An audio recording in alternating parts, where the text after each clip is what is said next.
When I was little, my dad told me that he knew this girl in school who majored, or like one of her final papers that she did was on tears, like crying. And she did a study about how when you look like microscopically at each tear, almost like how snowflakes are different, tears are different, depending on the energy or the emotion that the tear came from. So my dad explained to me that people don't always cry because they're sad, but they cry because of many other emotions too.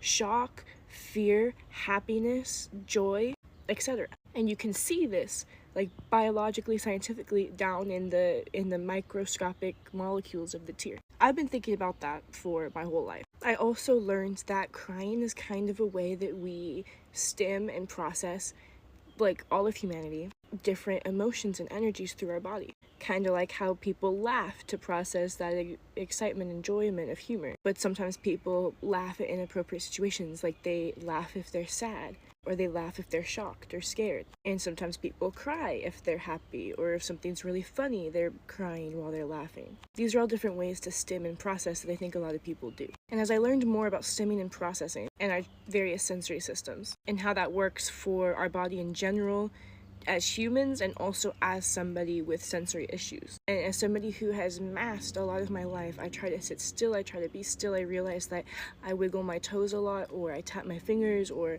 grind my teeth when I was younger. I do certain things that are very subtle releases of energy, but I try not to allow myself to do big releases of energy. I also tried to hold back crying when I was young and growing up.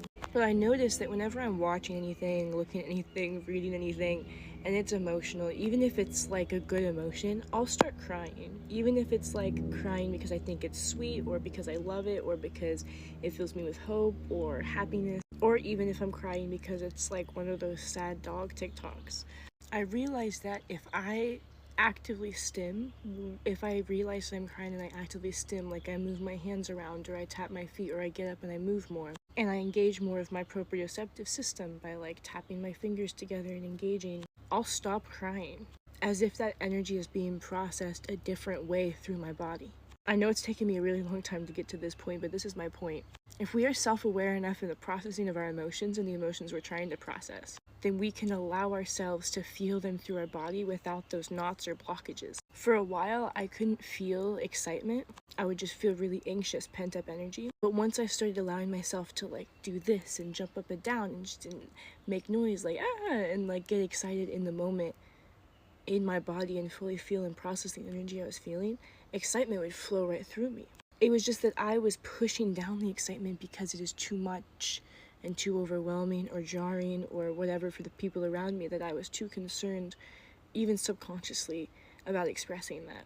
And it was a part of my mask to hold it in.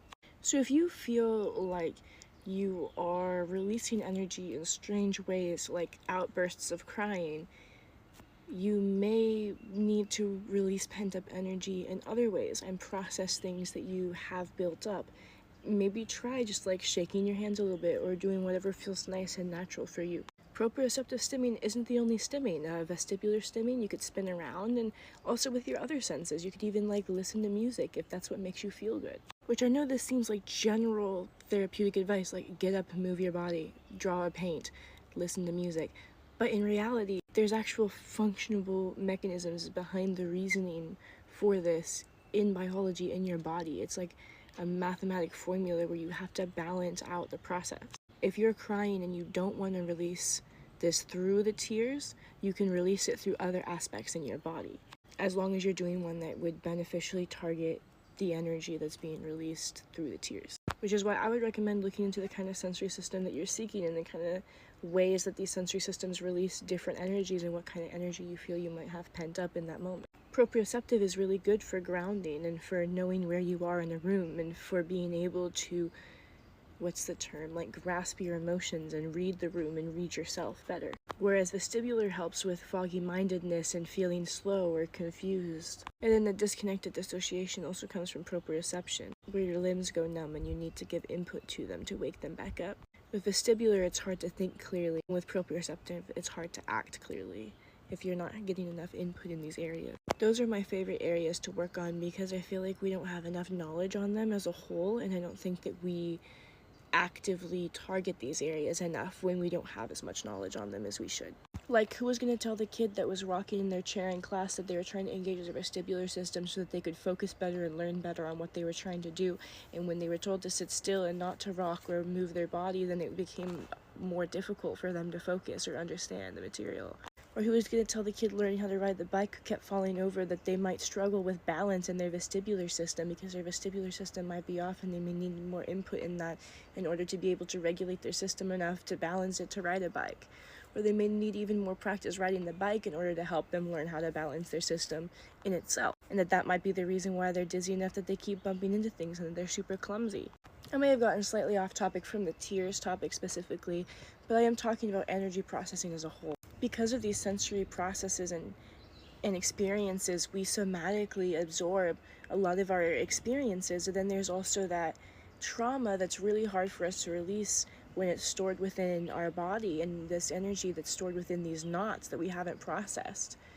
And it's much more helpful to work this through somatically, physically, when you know what you're doing, than just being told, oh, you should just do this without knowing why. Especially when people are like, oh, just exercise more, and that doesn't mean anything, and they don't tell you that what the exercises do specifically for what aspect of your body or your brain, or how these exercises sensorily affect you, or which ones you should specifically target for which issues and which traumas. This is the main topic of the book that I'm writing, is how to process your childhood trauma and your generational trauma and unravel it and let go of it, not only emotionally, consciously in your brain, but also physically through your sensories. How to gain a deeper self-awareness of being in this body on this earth with yourself. Anyways, if you guys have watched to this point, please let me know any questions, any comments you have, and I'll reply to them.